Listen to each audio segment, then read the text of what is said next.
7-4-2-6-9 ទៅហើយ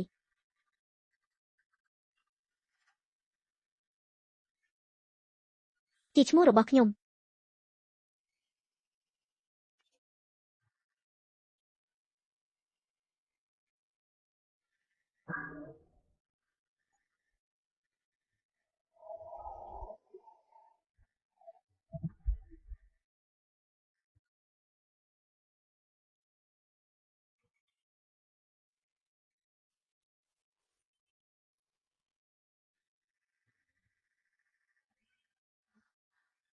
គ្រាន់តែខ្សែដៃដែលប៉ាខ្ញុំឲ្យពីដើមមិនបានគិតអីទេ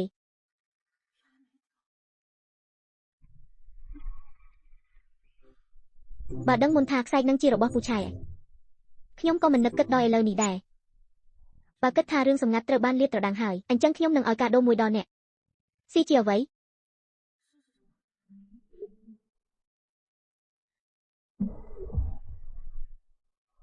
សិនជីវៃជាសំណងចំពោះទង្វើរបស់ខ្ញុំទៅលើអ្នកកាលពី4ឆ្នាំមុន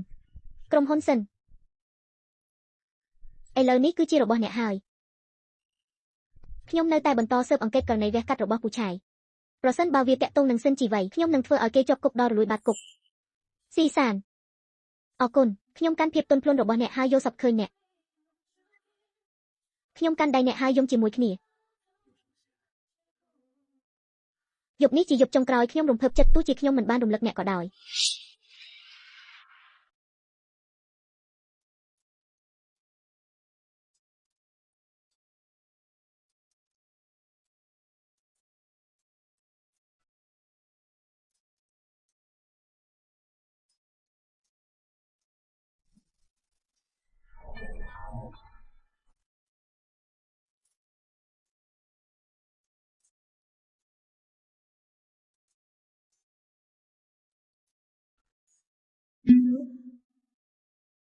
អ្នករងចាំខ្ញុំបន្តិចទៀតពេលខ្ញុំជាសះស្បើយខ្ញុំនឹងទៅ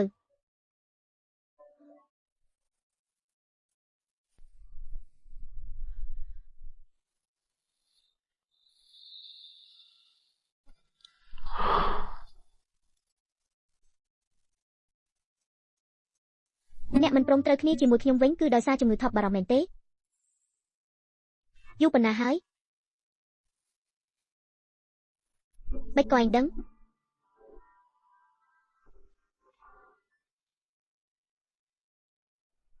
ឯងដឹងរឿងឆ្នាំនេះខ្ញុំទើបតែឮកាលពីពេលមុនពេលខ្ញុំជួបឯងហើយខ្ញុំក៏លែងត្រូវការវាទៀតទៅខ្ញុំគិតថាខ្ញុំមិនទាន់ល្អគ្រប់គ្រាន់ទេ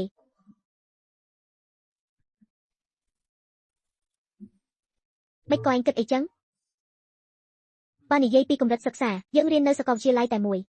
បើនិយាយពីសមត្ថភាពសូម្បីតែប្រកួតឯងនឹងបង្ហាញឲ្យខ្ញុំឃើញពីសមត្ថភាពខ្លួនឯងបើនិយាយពីស្ថានភាពយើងកើតជំងឺដូចគ្នាគ្រាន់តែឯងអត់ទាន់ជាទេ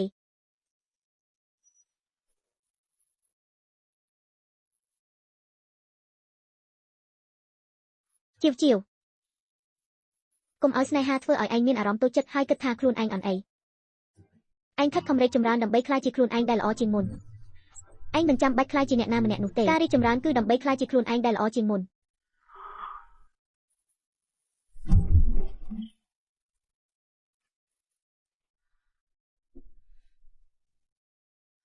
ស៊ីសានចង់សារកំដងទៀតទេគ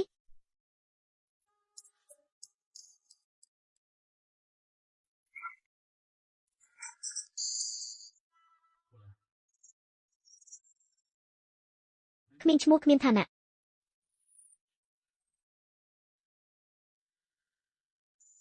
ឋានៈអីឲ្យឯងយកទៅ You never sacrifice me love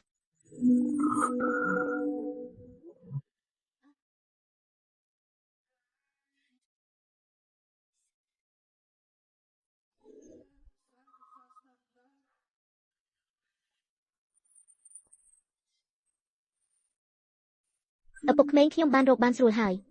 អ្នកគួរតែប្រញាប់ធ្វើសកម្មភាពហើយសររបស់ស៊ីសេរ៉ានោះពិបាកបន្តិចក្នុងការយកមកអូនសម្លាញ់ដើម្បីកូនរបស់យើងទ្រាំបន្តិចទៀតទៅរងចាំដល់ខ្ញុំបានទ្រព្យសម្បត្តិតកូស៊ី ខ្ញុំនឹងឲ្យ CCR និងឆាវស៊ូលុតជង្គង់យំនៅចំពោះមុខខ្ញុំ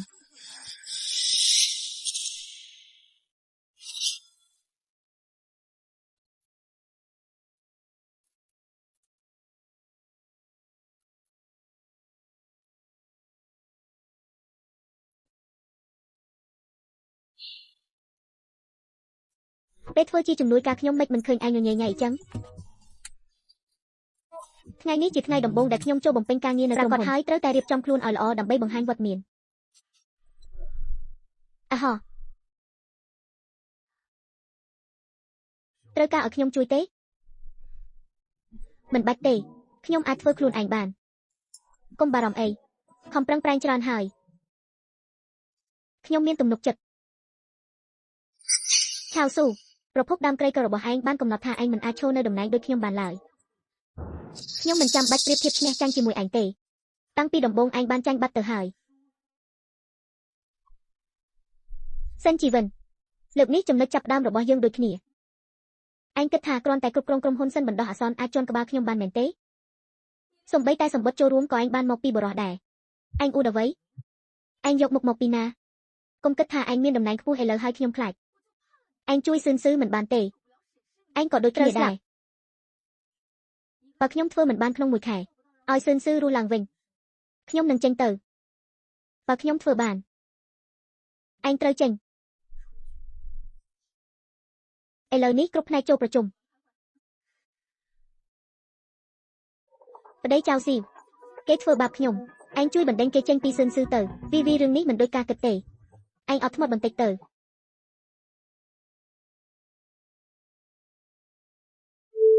តើពេលណាទើបចាប់ផ្ដើមធ្វើខ្ញុំចិត្តឈួតហើយព្រោះតែគេវីការផ្ទេរទ្រព្យសម្បត្តិត្រូវការពេលវេលាប៉ុន្តែខ្ញុំគិតឃើញវិធីល្អមួយអាចបាញ់ព្រួញមួយបានសត្វពីរទាំងអាចកម្ចាត់ចៅស៊ីវទាំងអាចឲ្យឯងទទួលមរតកដោយរលូនធ្វើបែបណានិ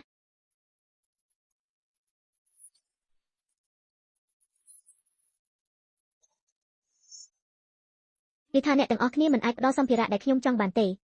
បងស៊ឺបងទៅតែមកអត់ដឹងរឿងទេទិន្នន័យហិរញ្ញវត្ថុរបស់ផ្នែកយើងមិនដែលបង្ហាញជាសាធារណៈទេលោកនាយកឆាវរឿងនេះខ្ញុំជាអ្នកគ្រប់គ្រងនឹងត្រូវគ្រប់គ្រងដោយបងឆាវគម្រោងរបស់ខ្ញុំបានផ្អាកថាវិការគម្រោងនៅខ្វះ30លានក្នុងករណីក្រុមហ៊ុនអត់មានលុយទេបងត្រូវដោះស្រាយហើយគឺអីចឹងមែនពិតជាបងកុំធ្វើបែបនេះអីយើងត្រូវតែដោះស្រាយ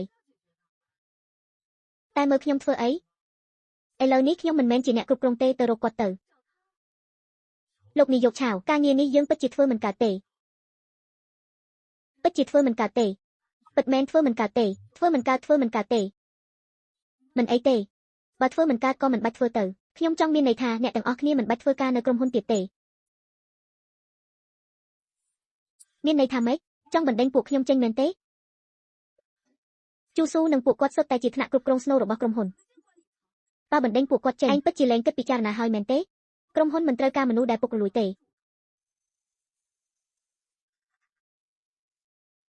នេះសុទ្ធតែជាភស្តុតាងខ្ញុំអនុញ្ញាតឲ្យពួកអ្នកលាឈប់បានគឺខ្ញុំមានការយោគយល់បំផុតសម្រាប់ពួកអ្នកហើយ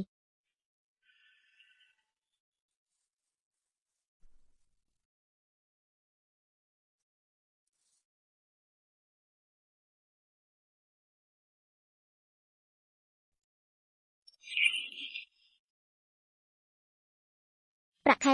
3000 តែជិះរថយន្តតម្លៃរាប់លានគឺហាណាស់ក៏មិនដឹងថាលុយនេះបានមកពីណាដែរ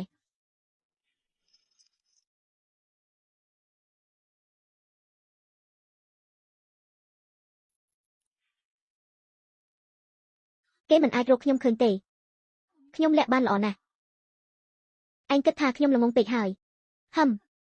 ចាំមើលឯងអាចរីករាយបានយូរប៉ុណ្ណាទៀត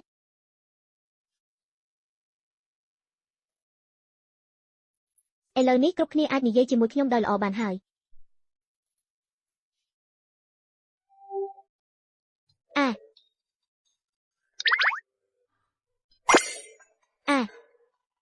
ហេតុអីបងមកទីនេះបារម្ភក្រែងលោនារីតូចរបស់បងត្រូវគេធ្វើបងមកទីនេះតែនឹកស្មានមិនដល់ថានារីតូចរបស់បងខ្លាំងបែបនេះសោះខ្លាំងគួរឲ្យខ្លាចជីសិនចោអិនល្ងងពេកហើយ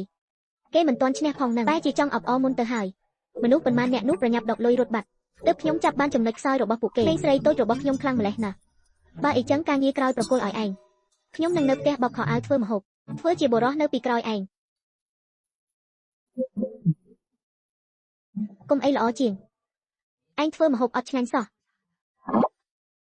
អីចឹងលុបមួយនេះចោលទៅអីចឹងខ្ញុំអត់ខ្វល់ទេឯងត្រូវតែរកលុយចិញ្ចឹមខ្ញុំងាយស្រួលចិញ្ចឹមណាស់បើខ្ញុំធ្វើអីចឹងឯងក៏មិនព្រមដែរ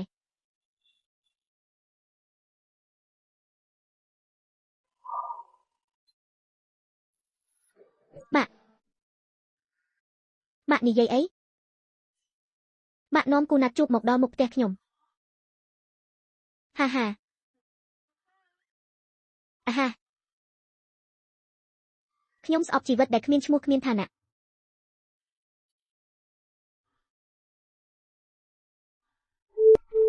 ណែ